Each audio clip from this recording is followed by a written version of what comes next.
and that one man actually lived it.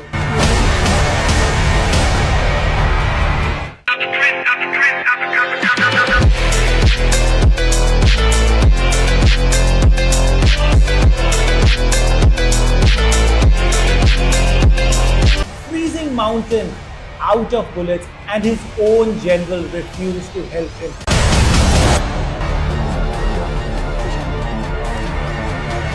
And the Indian Army called him the Lion Karnal Sher.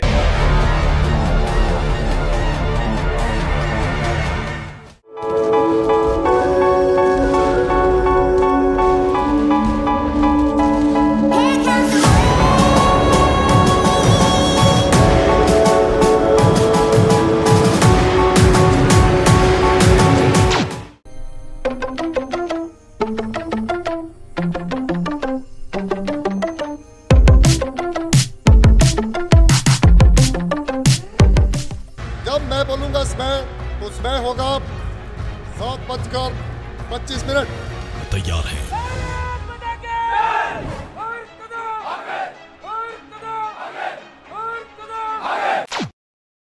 Hello everyone and welcome to Borders and Beyond. There is one rule that the Indian Army lives and dies by, and nobody truly understands what it costs to follow it. That is nation, regiment, team, self, and in that particular order every single time. And that is not a rule. That is service before self. Not your comfort, not your family back home, not even your own life. Soldiers train for years to make that as an instinct, not by choice, because on the battlefield there is no time to think. One extra second to think of saving yourself can cost hundreds of lives. This is called service before self. And today I'm going to show you what that actually looks like through a story that's a little strange. Because this man at the center of it wasn't even on our side. He was a Pakistani soldier, an enemy, and even our own Indian Army couldn't stop respecting him. उस लड़ाई को भारत की ओर से command कर रहे brigadier M.P.S Bajwa याद करते हैं। बाकी सारे काले सलवार कमीज में थे और ये जो है ऑफिसर, मैं क्या ये अफसर होगा जो ट्रैक सूट में थे, दो अफसर, उसने जो लीड किया अटैक को, तीसरी बार वो हमें धकेल के हेलमेट से लेके तो दोबारा इधर इंडिया गेट की तरफ हम पीछे विड्रॉ करना पड़ा, क्योंकि जो हमारे दो जेसीओ वहाँ खत्म हो गए और ऑफिसर बहुत क्रिटिकली वुंडेड था, इसलिए हमें विड्रॉ करना पड़ा। जो 20 आदमी आगे भेजे थे।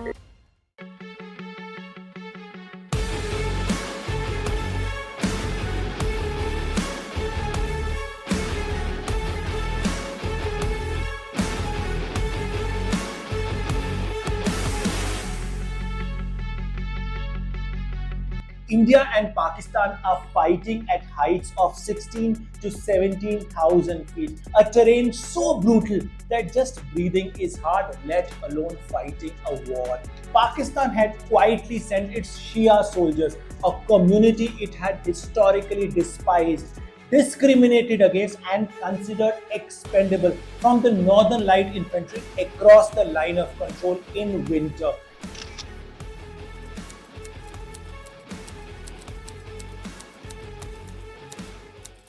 अगर अच्छा होता तो 3 दिन तक एक जख्मी कैसे नहीं ले जा सकते। लड़ाई करना जानते हैं सर, जख्मी ले जाना, डेड बॉडी ले जाना नहीं जानते।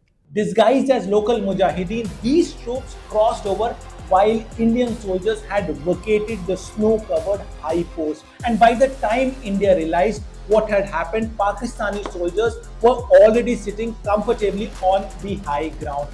This is the position Indian soldiers were fighting from. Uphill, exposed, freezing against an enemy who could see them coming from a mile away. One of the Pakistani officers on that high ground was a young 29-year-old Captain Karnal Sher Khan, the Lion of Kargil. He was from a small village in Khyber Pakhtunkhwa. Khan was part of the 27th Sindh Regiment, but for this operation, he was attached to the 12th Northern Light Infantry. Pakistan built this unit specifically for the high altitude warfare. And on the 5th of July 1999, Indian forces launched an extremely important attack.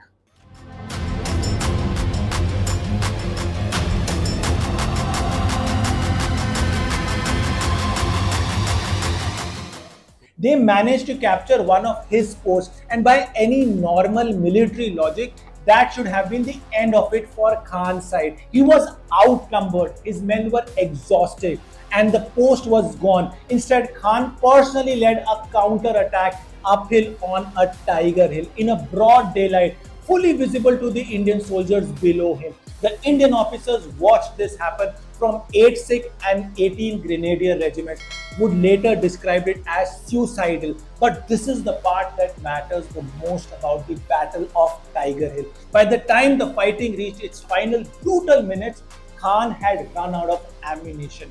No bullets left. He was surrounded, but he did not surrender. He picked up the stones lying around him and began throwing them at the Indian soldiers climbing uphill.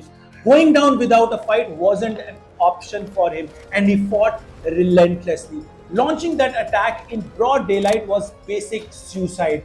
The Indian soldiers could see them coming from a mile away, but he attacked anyways because that's what soldiers like him do. Fighting got so intense that the 8th Sikh Battalion needed an entire platoon of reinforcements just to hold the line. Soldiers on both sides were dying.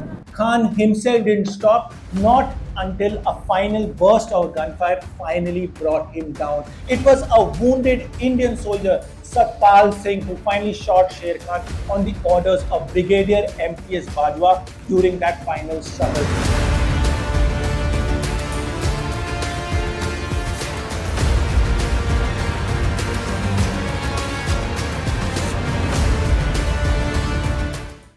By 6th of July 1999, India had won the Battle of Tiger Hill. The cards had tilted extremely in our favor. But do you know what the turning point of the story is? The Indian officer in command of that sector, Brigadier M.P.S. Bajwa, wasn't celebrating. He was stunned because before the fighting in that final assault, Khan's counter-attack had cost India heavily. As per Bajwa's own account, 3 JCOs and several soldiers were killed, while even more wounded, all in the space of a single ferocious assault led by Khan and another officer. The third time, it was now led by a young officer, later identified as Captain Karnal Sher Khan of 12 He led the attack and he would motivate them, bring them, inspire them, time gain, and kept fighting. In the bargain, in the helmet, right in the pyramid, I lost 2 JCOs. My officer was very seriously wounded. We had to call him back to India Gate so that they fight a battle now at India Gate. This was a man who had just hurt his side badly, and Bajwa still couldn't stop admiring him. That respect for an enemy who fought with everything for his motherland, whatever be the cause, until there was nothing left, is exactly what we are going to talk about next. Because what Bajwa did after Khan's death is one of the most quietly powerful moments to come out of the entire war. When Khan's body was brought down from that mountain, Brigadier Bajwa did something no one would expect from their enemy. Today, we're carrying out the burial of 7 Pakistani soldiers who have laid down their life in combat here as a mark of respect to the soldiers who have died. He picked up a piece of paper and wrote a citation for Khan on his outstanding bravery for the man who had just killed several of his own Jawans. Brigadier Bajwa sought recognition for Sher Khan within that note, which he placed in Karnal's pocket, knowing it would be found by a Pakistani officials when the body would be handed back to them.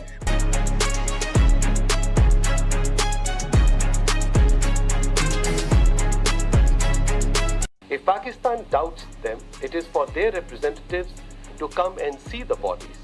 We have not yet received a response from Pakistan through the ICRC. It is very clear that Pakistan is fully aware of the identities of these bodies, but they do not wish to acknowledge this fact, as it would immediately expose the army's involvement in Kargil. When India tried to return Khan's body, Pakistani official responded it as usual denial. At that point in the war, Pakistan was publicly insisting that no regular Pakistani army soldiers were involved in the Kargil.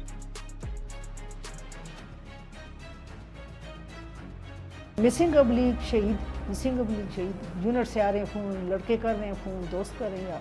हमारी मुशर्रफ साहब ने on ही नहीं किया। India वालों ने कहा कि हम डेड बॉडीज़ हमारे पास महफूज हैं। तो मैं बड़ी रोई पीटी, मैंने कहा कि करें इसको, उनकी करिए, कुछ करें।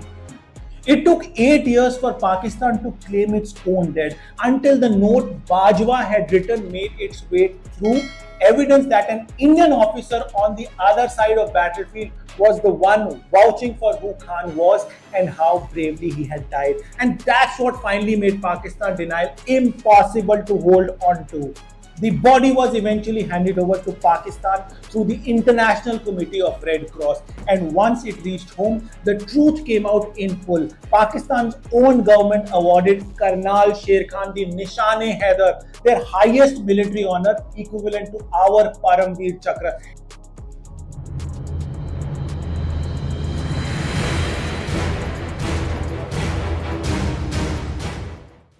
He became the 10th ever recipient of that award. His village was renamed after him. A road in Islamabad carries his name. A cadet college was built in his honor. Today, Pakistani school children study his story in their textbook. But why did that happen? India gave recognition to it. India pushed for Pakistan to accept its position. And India preserved Karnal's body for 8 years. And it all traces back to an Indian brigadier on an enemy hilltop choosing to write down the truth instead of staying silent. But why would he do that? Because the culture of soldiering in the Indian armed forces. The uniform you wear matters less than the kind of soldier you are. Bajwa had watched Khan fight uphill in the open, out of ammunition, refusing to give up, and he knows instinctively that this man's own country needed to know what he had done. And honestly, not much has changed. Even today, Pakistani's own citizens don't trust their country. Even today, Pakistani journalists get silent. Activists go missing, and ordinary citizens who speak up against the army simply disappear. There's a slogan that became hugely popular on the streets of Pakistan itself, chanted by its own people, brought into spotlight by the most popular Pakistani leader, Imran Khan, on 9th May 2022. And it was, "ये जो दहशतगर्दी है, उसके पीछे वर्दी है."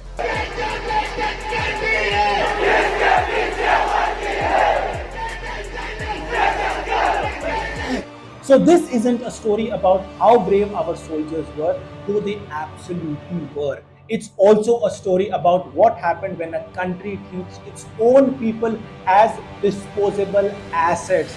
The India fought weren't just enemies, they were victims of their own nation's hatred and one-man ego. Jai Hind, Bharat Mata Ki.